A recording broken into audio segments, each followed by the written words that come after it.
Masterpiece আর সাইফুল, আমরা দুইজন খেলা দেখছিলাম, ব্রাজিল আর হাইতি। আমি তো বরাবরই আগে থেকে আর্জেন্টিনা, আর আমাদের মাস্টারপিস সাইফুল ভাই হলো ব্রাজিল। এখন সে তো হাইতি তো এত নর্মাল একটা দল, তার সাথে জিতবে এটাই স্বাভাবিক। কিন্তু 3 গোল দিয়ে দিচ্ছে সে। আমি যখন চলে আসব, সে আমার সাথে চিল্লাচ্ছে, কি রে, সে বলতেছে 5 গোল 5 গোল। বললাম ভাই, গোল তো হয়েছে 3টা, আপনি 5টা বলতেছেন। ওই দুটো অফসাইডের গোল হলো 2টা। বললাম আপনি কি বিবাহিত? বলতেছে হ্যাঁ আমি বিবাহিত। বললাম কয়টা বিয়ে করছেন? একটা। আর আগে যে পাত্রী দেখছেন সেইগুলা?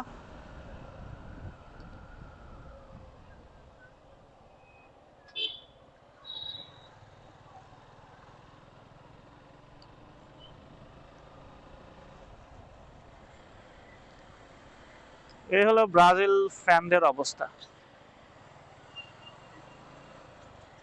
থাক, আমি আর কিছু বলবো না, আমি বললেই তারা রাগ করে।